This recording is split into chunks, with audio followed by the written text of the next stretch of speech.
Hear, hear. Senator Youssef. Thank you, Speaker. Honourable colleagues,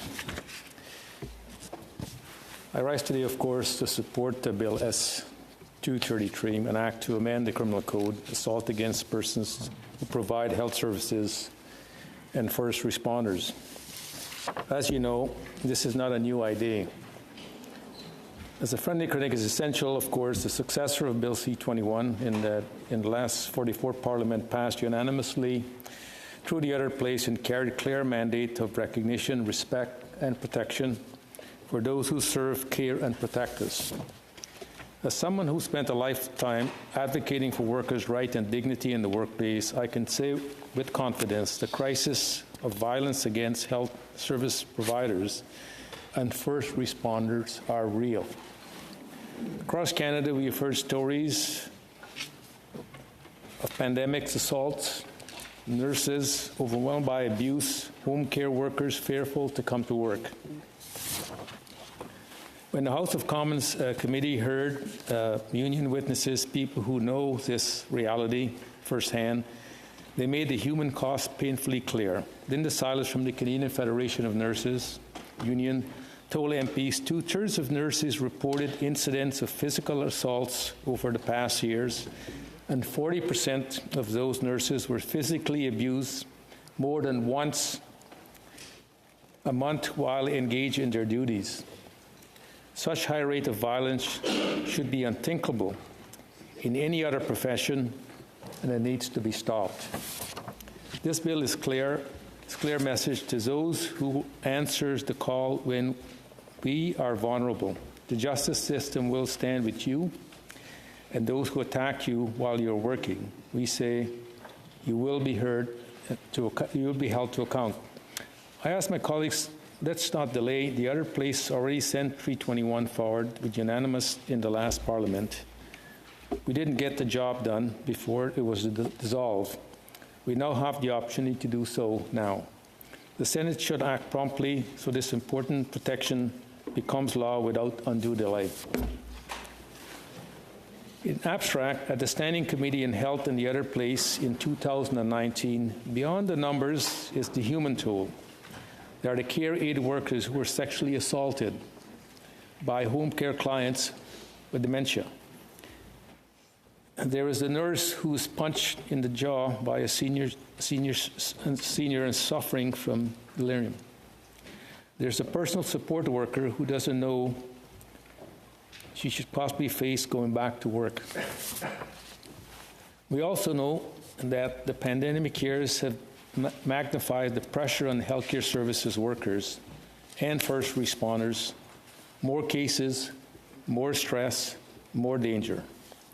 Paul Hill of the International Association of Firefighters, representing more than 27,000 pandemic and firefighters, told the Standing Committee of Justice and Human Rights in 2023, we strongly support Bill C-21. This legislation and the tougher penalty it proposed will bring a strong foundation to address the growing trend of violence towards first responders and healthcare workers across Canada.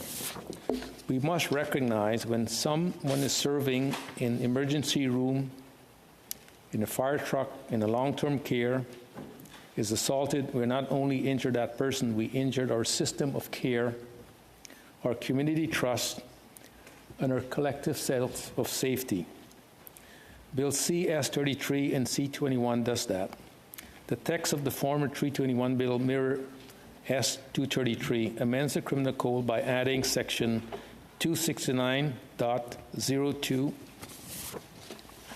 When a court imposes a sentence for an offense, it shall consider an aggravated circumstance the fact that the victim was a person who provided health services, including personal care, or is a first responder engaged in the performance of their duty.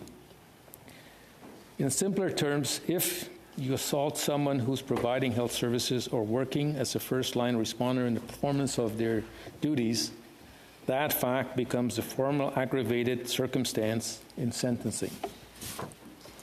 This is not about creating a new offense, it's about saying when our society asks us ask you to risk your safety to serve, the justice system will recognize that.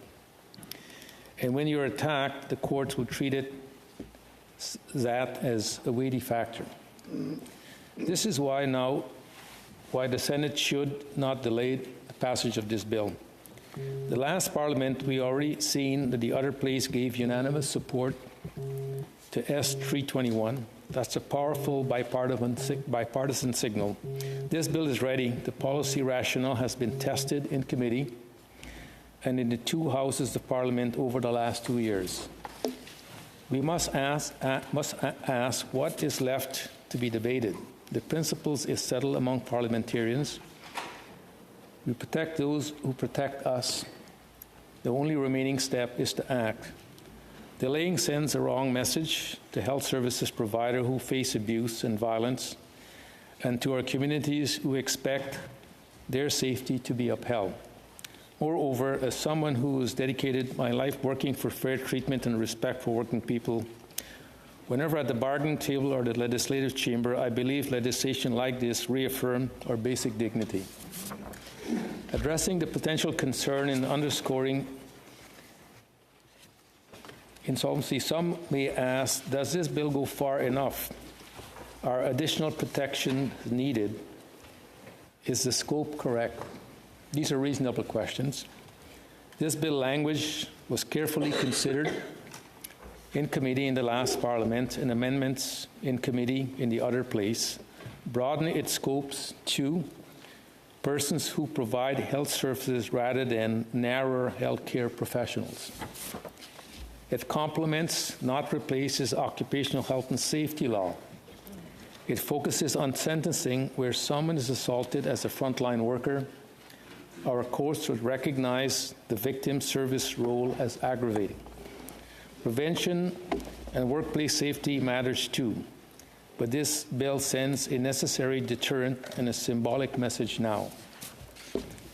In conclusion, colleagues, in consideration, let me restate, Bill S-233 is the legislative embodiment of the societal promise. It promised that those who provide health services, personal care, home care, hospital care, and those first responders who rush towards danger on our behalf are not forgotten, not expendable, and not unprotected. We have before us a measure that unites parliamentarians, that address a pressing real-world problem and offer a clear, symbolic, and practical improvement to our criminal code.